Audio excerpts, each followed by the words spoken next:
Hi, hello, ನಮಸ್ಕಾರ ಎಲ್ಲರಿಗೂ. ಹೇಗಿದ್ದೀರಾ? ಚೆನ್ನಾಗಿದ್ದೀರಾ ಅಂತ ಅಂದ್ಕೊಂಡು ಈ ವ್ಲಾಗ್ನ ಶುರು ಮಾಡ್ತಾ ಇದ್ದೀನಿ. ಇವತ್ತು ನನ್ನ ಚಿಕ್ಕ ಮಗನ ಸ್ಕೂಲಲ್ಲಿ PTM ಇದೆ. 3ನೇ ಕ್ಲಾಸ್ದು ರಿಸಲ್ಟ್‌ನ ತಗೊಳ್ಳೋದಕ್ಕೆ ಹೋಗಬೇಕು. ನಾನಂತೂ ಸೂಪರ್ ಎಕ್ಸೈಟೆಡ್ ಆಗಿದ್ದೀನಿ ಅವನ ರಿಸಲ್ಟ್‌ನ ತಗೊಳ್ಳೋದಕ್ಕೆ. ಯಾಕಂದರೆ ಅವನು ಯಾವಾಗಲೂ ಚೆನ್ನಾಗಿ ಮಾಡೇ ಮಾಡ್ತಾನೆ. ಒಂಥರ ಖುಷಿ ಆಗುತ್ತೆ ಮಕ್ಕಳ ಪರ್ಫಾರ್ಮೆನ್ಸ್ ಚೆನ್ನಾಗಿದ್ದರೆ. ಒಂಥರ ಪ್ರೌಡಾಗಿ ಫೀಲ್ ಮಾಡ್ತೀವಿ. ಅಕಾಡೆಮಿಕ್ಸಲ್ಲಿ ಅಲ್ಲ, ಓವರಾಲ್ ಪರ್ಸ್ನಾಲಿಟಿಯಲ್ಲಾಗಿರ್ಬೋದು, ಬೇರೆ ಸ್ಪೋರ್ಟ್ಸಲ್ಲಾಗಿರ್ಬೋದು, ಡಾನ್ಸ್, ಮ್ಯೂಸಿಕ್ ಎಲ್ಲದ್ರಲ್ಲಿನೂ ಯಾವಾಗ್ಲೂ ಅವ್ನು ಚೆನ್ನಾಗೇ ಮಾಡ್ತಾನೆ. ಸೊ ಅವನದು ಎಷ್ಟು ಮಟ್ಟಿಗೆ ರಿಸಲ್ಟ್ ಬರುತ್ತೆ, ಪರ್ಸೆಂಟೇಜ್ ಬರುತ್ತೆ, ಗ್ರೇಡ್ ಬರುತ್ತೆ ಅಂತ ನಮಗೆ ಗೊತ್ತಿದೆ. ಆದ್ರೂ ಅಲ್ಲಿ ಸ್ವತಃ ಹೋಗಿ ರಿಸಲ್ಟ್ ತೊಗೊಂಡು ಬರೋವರೆಗೂ ಆ ಒಂದು ಎಕ್ಸೈಟ್ಮೆಂಟು ಕಡಿಮೆನೇ ಆಗೋದೇ ಇಲ್ಲ. ಸೊ ಅದಕ್ಕೆ ಬೇಗನೆ ಎದ್ಬಿಟ್ಟು ಅವ್ನಿಗೆ ಇಷ್ಟವಾದ ಪನ್ನೀರ್ ಪರಾಟ ರೆಡಿ ಮಾಡಿಬಿಟ್ಟು ಎಲ್ರಿಗೂ ಸರ್ವ್ ಮಾಡಿ ಅವ್ರು ತಿಂದಾದ್ಮೇಲೆ ಪಾತ್ರೆಗಳೆಲ್ಲ ತೊಳೆದು, ಆ್ಯಕ್ಚುಲಿ ಇವತ್ತು ಪಾತ್ರೆಗಳು ಜಾಸ್ತಿನೇ ಇತ್ತು.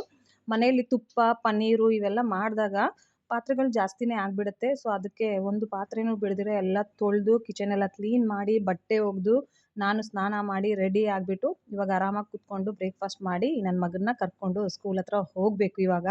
ಈ ರೀತಿ ಬೆಳಗಿನ ಜಾವ ಎಲ್ಲಿಗಾದರೂ ಹೋಗೋ ಕೆಲಸ ಇದೆ ಅಂತ ಅಂದ್ಕೊಳ್ಳಿ, ಆವಾಗ ನಾನು ತುಂಬ ಹೈಪರ್ ಆ್ಯಕ್ಟಿವ್ ಆಗಿ ಎಲ್ಲ ಕೆಲಸ ಮಾಡಿ ಮುಗಿಸ್ಕೊತೀನಿ ಫ್ರೆಂಡ್ಸ್. ಅರ್ಧಂಬರ್ಧ ಕೆಲಸ ಮಾಡಿ ಇಟ್ಬಿಟ್ಟು ಆಚೆ ಹೋಗೋದಕ್ಕೆ ನನಗೆ ಮನಸ್ಸೇ ಬರೋದಿಲ್ಲ.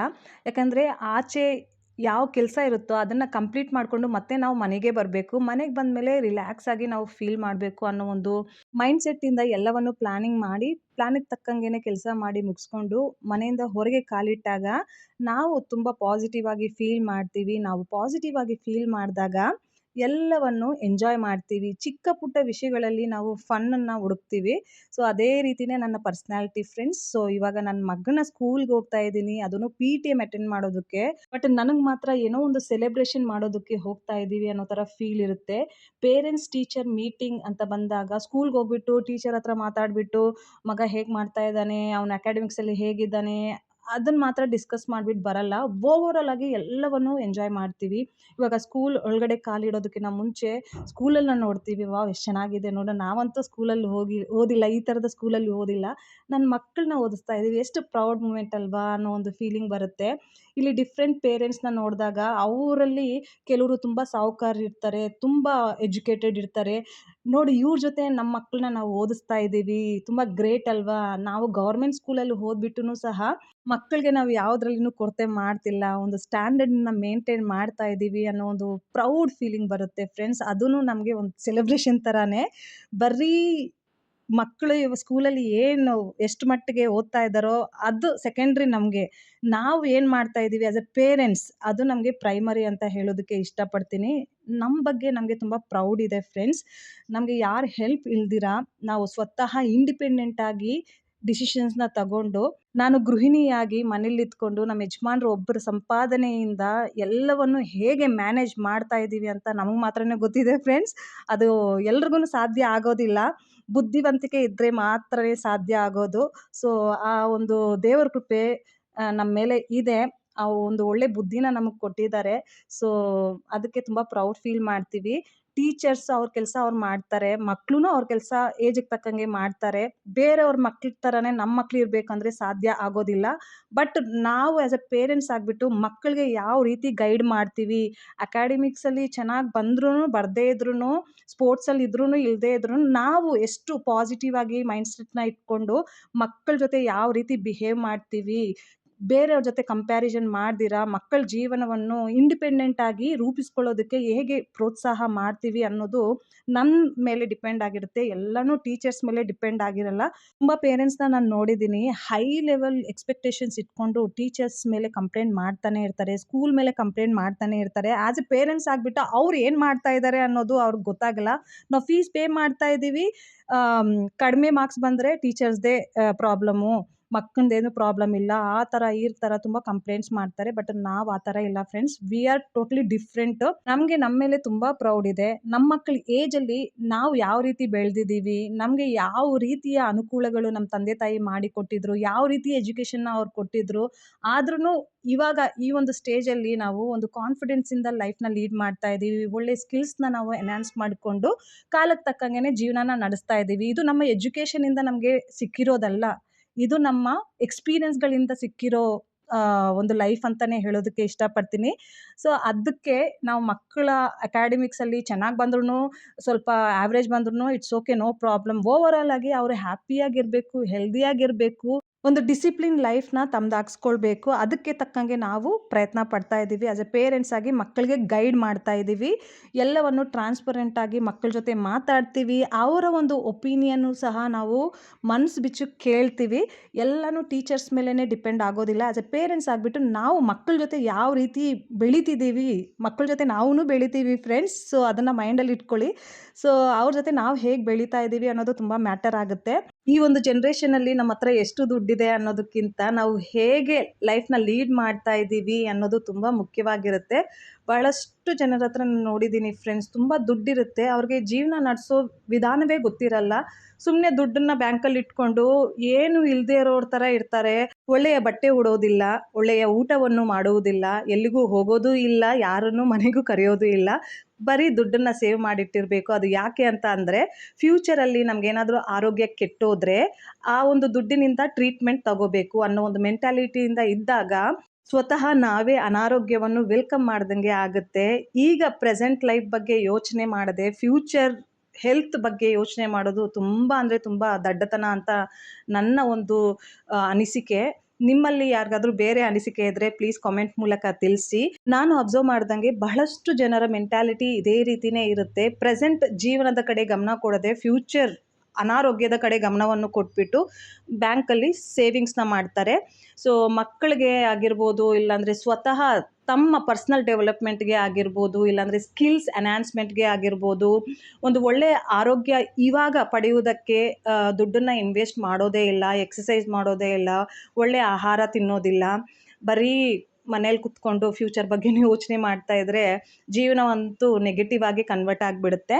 ನಾವು ಮಕ್ಕಳಿಗೂ ಅದೇ ರೀತಿಯೇ ಗೈಡ್ ಮಾಡ್ತೀವಿ. ಇವಾಗ ಪ್ರೆಸೆಂಟ್ ಇರುವ ಸಿಚುವೇಷನಲ್ಲಿ ಎಜುಕೇಷನ್ ತುಂಬ ಇಂಪಾರ್ಟೆಂಟು. ಹಾಗಂತ ಹೇಳ್ಬಿಟ್ಟು ನಿದ್ದೆ ಕೆಟ್ಬಿಟ್ಟು ಊಟ ತಿಂದಿರ ಓದೋದೆಲ್ಲ ಬೇಡ. ನಿಮ್ಮ ಕೈಲಿ ಎಷ್ಟಾಗುತ್ತೋ ಅಷ್ಟು ಓದಿ ಆದಷ್ಟು ಸ್ಮಾರ್ಟಾಗಿ ಎಲ್ಲವನ್ನು ತಿಳ್ಕೊಳ್ಳೋದಕ್ಕೆ, ಅರ್ಥ ಮಾಡ್ಕೊಳ್ಳೋದಕ್ಕೆ ಕಲೀರಿ ಅನ್ನೋದನ್ನು ಗೈಡ್ ಮಾಡ್ತೀವಿ. ಸೊ ಅದೇ ರೀತಿಯೇ ಚಿಕ್ಕವನು ತುಂಬ ಸ್ಮಾರ್ಟಾಗಿ ಎಲ್ಲವನ್ನು ಅರ್ಥ ಮಾಡಿಕೊಂಡು ಎಕ್ಸಾಮ್ಸಲ್ಲಿ ತುಂಬ ಚೆನ್ನಾಗಿ ಪರ್ಫಾರ್ಮ್ ಮಾಡ್ತಾನೆ. ದೊಡ್ಡವನು ಫ್ರೆಂಡ್ಸ್ ಕಂಪ್ಯಾರಿಸನ್ ಮಾಡ್ತಾ ಇಲ್ಲ. ದೊಡ್ಡವನು ಒಂದು 60-65% ಇದ್ದಾನೆ. ಚಿಕ್ಕವನು 90+% ಯಾವಾಗ್ಲೂ ಅಕಾಡೆಮಿಕ್ಸಲ್ಲಿ ಸ್ಕೋರ್ ಮಾಡ್ತಾನೆ. ನಾನು ಹೇಳ್ದಂಗೆ ಎಜುಕೇಷನ್ಗೆ ನಾವು ಇಂಪಾರ್ಟೆನ್ಸ್ನ ಕೊಡ್ತೀವಿ, ಬಟ್ ಮಾರ್ಕ್ಸ್ಗಂತೂ ಕೊಡೋದೇ ಇಲ್ಲ, ಪರ್ಸೆಂಟೇಜ್ಗೆ ಕೊಡೋದೇ ಇಲ್ಲ. ಯಾಕಂದರೆ ನಾನು 12th ಸ್ಟ್ಯಾಂಡರ್ಡಲ್ಲಿ 58% ಪಾಸ್ ಆಗಿರೋದು, ನಮ್ಮ ಫ್ರೆಂಡ್ಸು 65-70% ಪಾಸ್ ಆಗಿರೋದು. ಅವ್ರಿಗಿಂತ ನನ್ನ ಜೀವನ ಏನೂ ಕಡಿಮೆ ಇಲ್ಲ. ನಾನು ಸ್ಕಿಲ್ಸ್ ಮತ್ತು ಕಮ್ಯುನಿಕೇಷನ್ ಕಾನ್ಫಿಡೆನ್ಸ್ನ ಬಿಲ್ಡ್ ಮಾಡಿಕೊಂಡು ನನ್ನ ಲೈಫ್ನ ಇಲ್ಲಿವರೆಗೂ ಲೀಡ್ ಮಾಡ್ಕೊಂಡು ಬಂದಿದ್ದೀನಿ. ಸೊ ಬೇರೆಯವ್ರಿಗಿಂತ ನಾನೇನು ಕಡಿಮೆ ಇಲ್ಲ ಅನ್ನೋದನ್ನು ನಾನು ಪ್ರೂವ್ ಮಾಡಿದ್ದೀನಿ. ಅದೇ ರೀತಿಯೇ ನಮ್ಮ ಮಕ್ಕಳು ಸಹ ಸ್ಮಾರ್ಟಾಗಿ ಕಾನ್ಫಿಡೆಂಟಾಗಿ ಲೈಫ್ನ ಲೀಡ್ ಮಾಡ್ಕೊಂಡು ಹೋದರೆ ಸಾಕು ಅನ್ನೋದನ್ನು ಯಾವಾಗಲೂ ನಾನು ದೇವ್ರ ಹತ್ರ ಪ್ರೇ ಮಾಡ್ತೀನಿ. ದೇವ್ರೂ ಸಹ ಒಂದು ಒಳ್ಳೆ ಕೃಪೆಯನ್ನು ಅವ್ರ ಮೇಲೆ ಇಟ್ಟಿದ್ದಾರೆ ಅಂತ ನನಗೆ ಫೀಲ್ ಆಗ್ತಾ ಇದೆ. ಅದೇ ತಾಯಿಯಾಗಿ ಅದನ್ನು ನಾನು ತುಂಬ ಎಂಫಸೈಸ್ ಮಾಡ್ತೀನಿ ಅಂತ ಹೇಳೋದಕ್ಕೆ ಇಷ್ಟಪಡ್ತೀನಿ. ಸೊ ರಿಸಲ್ಟ್ ಬಂತು ಚಿಕ್ಕವಂದು. ನಾವು ಒಳ್ಳೆ ಪ್ರಾಪರ್ಟಿನೂ ಸಹ ನೋಡ್ಕೊಂಡು ಬಂದ್ವಿ. 2 ದಿನದ ವ್ಲಾಗನ್ನು ಕಂಬೈನ್ ಮಾಡಿಬಿಟ್ಟು ನಿಮ್ಮ ಜೊತೆ ಶೇರ್ ಮಾಡಿದ್ದೀನಿ. ಸೊ ರಿಸಲ್ಟ್ ದಿನದ್ದು ನರೇಟ್ ಮಾಡಿದ್ದೀನಿ, ಏನೇನು ಅನಿಸಿಕೆ ನಂದು ಅದೆಲ್ಲನೂ. ಇವಾಗ ನೆಕ್ಸ್ಟ್ ಡೇ ನಾವು ಪ್ರಾಪರ್ಟಿ ನೋಡ್ಕೊಂಡು ಬಂದಾದಮೇಲೆ ಮೊಹಾಲಿಯಿಂದ ಆಂಟಿ ಅಂಕಲ್ ಅವ್ರದ್ದು ಕಾಲ್ ಬಂತು. ಈ ರೀತಿ ನಾವು ಹೇಳಿದ್ವಿ, ಚೆನ್ನಾಗಿ ಪರ್ಫಾರ್ಮ್ ಮಾಡಿದ್ದ, ರಿಸಲ್ಟ್ ಚೆನ್ನಾಗಿ ಬಂತು, ಟೀಚರೆಲ್ಲನೂ ಅವನ್ನ ತುಂಬ ಪ್ರೇಸ್ ಮಾಡಿದ್ರು, ಹಂಗೆ ಹೆಂಗೆ ಅಂತ ಹೇಳಿದ್ದಕ್ಕೆ ಆಂಟಿ ಅಂಕಲ್ ಹೇಳಿದ್ರು ನಮಗೆ ಪಾರ್ಟಿ ಕೊಡಿ ಅಂತ ಹೇಳ್ಬಿಟ್ಟು. ಸೊ ಅದಕ್ಕೆ ಅವ್ರನ್ನ ಮನೆಗೆ ಇನ್ವೈಟ್ ಮಾಡಿದ್ದೀವಿ. ಸೊ ಅವ್ರಿಗೋಸ್ಕರ ಪ್ಯೂರ್ ವೆಜಿಟೇರಿಯನ್ ಫುಡ್ನ ಪ್ರಿಪೇರ್ ಮಾಡ್ತಾ ಇದ್ದೀನಿ. ಚೈತ್ರ ನವರಾತ್ರಿ ಇತ್ತು ಫ್ರೆಂಡ್ಸ್, ನಾವು ಈ ಒಂದು ವ್ಲಾಗ್ನ ಮಾಡುವಾಗ. ಸೊ ಆ ಟೈಮಲ್ಲಿ ನಾವು ವೆಜಿಟೇರಿಯನ್ ಫುಡ್ಡೇ ತಿನ್ನೋದು 9 ದಿನ, ನಾನ್ ವೆಜ್ಜನ್ನು ಟಚ್ಚೇ ಮಾಡೋದೇ ಇಲ್ಲ. ಆಂಟಿ ಅಂಕಲೂ ಸಹ ಪ್ಯೂರ್ ವೆಜ್ ಆಗಿಬಿಡ್ತಾರೆ. ಸೊ ಅದಕ್ಕೆ ಎಣ್ಣೆ ಬದನೆಕಾಯಿ, ಮಿಕ್ಸ್ ವೆಜ್ ಸಬ್ಜಿ, ರೋಟಿ ಮತ್ತು ಮಶ್ರೂಮ್ ಮತ್ತು ಬಟಾಣಿ ಹಾಕಿಬಿಟ್ಟು ದೊನ್ನೆ ಬಿರಿಯಾನಿ ಮಾಡ್ತಾ ಇದ್ದೀನಿ.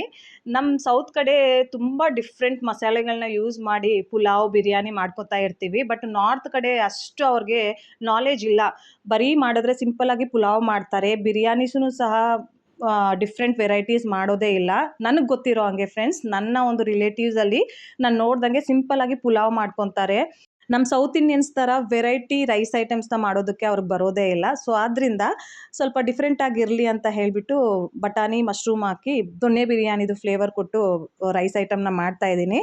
ಇನ್ನೂ ನನ್ನ ಹತ್ರ ಒಂದು 3ರಿಂದ 4 ವ್ಲಾಗ್ಸ್ ಪೆಂಡಿಂಗ್ ಇದೆ ಫ್ರೆಂಡ್ಸ್ ಅಪ್ಲೋಡ್ ಮಾಡೋದಕ್ಕೆ. ಟೈಮ್ ಇಲ್ಲದೇ ಇರುವ ಕಾರಣದಿಂದ ನಾನು ಅಪ್ಲೋಡ್ ಮಾಡಲಿಕ್ಕೆ ಸಾಧ್ಯ ಆಗಿರಲಿಲ್ಲ. ಹೋಳಿ ಹಬ್ಬದ್ದು ವ್ಲಾಗ್ನು ಇನ್ನೂ ಪೆಂಡಿಂಗ್ ಇದೆ. ಶ್ರುತಿ ಅವರು ಕಾಮೆಂಟ್ ಮೂಲಕ ಕೇಳಿದ್ರು ಹೋಳಿ ಹಬ್ಬದ್ದು ವ್ಲಾಗ್ ಹಾಕಿ ಅಂತ ಹೇಳಿಬಿಟ್ಟು. ಐ ಆಮ್ ಸೋ ಸಾರಿ ಶ್ರುತಿ ಅವರೇ, ಇವಾಗ ನಾನು ಹೋಳಿ ಹಬ್ಬದ್ದು ವ್ಲಾಗ್ನ ಹಾಕೋದಕ್ಕೆ ಇಷ್ಟಪಡ್ತಾ ಇಲ್ಲ. ಯಾಕಂದರೆ ಹಬ್ಬ ಮುಗ್ದೋಗಿ ತುಂಬ ದಿನ ಆಗೋಗ್ಬಿಟ್ಟಿದೆ.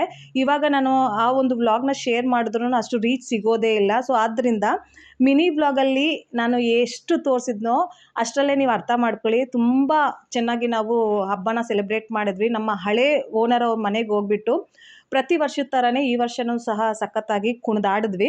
ಇನ್ನು ಬೇರೆ ಮಿಕ್ಕಿರುವ ವ್ಲಾಗ್ಸ್ಗಳನ್ನು ಬೇಗನೆ ಎಡಿಟಿಂಗ್ ಮಾಡಿಬಿಟ್ಟು ವಾಯ್ಸ್ ಓವರ್ ಕೊಟ್ಟು ನಿಮ್ಮ ಜೊತೆ ಶೇರ್ ಮಾಡ್ಕೊತೀನಿ. ಎಲ್ಲರೂ ಪ್ಲೀಸ್ ಸಬ್ಸ್ಕ್ರೈಬ್ ಮಾಡಿಕೊಂಡು ಎಲ್ಲ ವ್ಲಾಗ್ಸ್ನ ನೋಡಿ. ಇಷ್ಟ ಆದರೆ ಲೈಕ್ ಮಾಡೋದನ್ನು ಮರಿಬೇಡಿ. ಸೊ ಇವತ್ತಿಗೆ ಇಷ್ಟೇ, ಈ ವ್ಲಾಗ್ನ ಇಲ್ಲೇ ಎಂಡ್ ಮಾಡ್ತಾ ಇದ್ದೀನಿ. ಐ ಹೋಪ್ ನಿಮಗೆ ಈ ವ್ಲಾಗ್ ಇಷ್ಟ ಆಗಿದೆ ಅಂತ ಅನ್ಕೊತೀನಿ. ಆ್ಯಸ್ ಯೂಶುವಲ್ ನಾನು ಕೇಳೋದೊಂದೇ, ಇಷ್ಟ ಆದರೆ ಪ್ಲೀಸ್ ಲೈಕ್ ಮಾಡೋದನ್ನು ಮರಿಬೇಡಿ. ಮತ್ತು ಚಾನಲ್ನ ಸಬ್ಸ್ಕ್ರೈಬ್ ಮಾಡ್ಕೊಳ್ಳಿ. Thank you so much. Bye take care.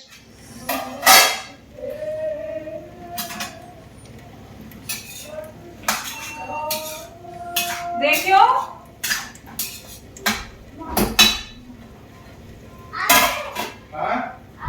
खोल ले खोल आ जाओ ठीक है।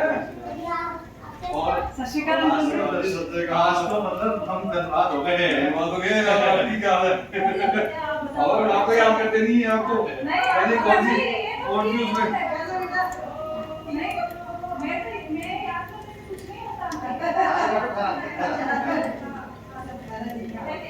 अरे ऊपर वो क्रेक ला लूं वीडियो क्यों तो सही बात जीते तो शिकार लानी चाहिए। हां भाई लानू हां भाई बहुत अरे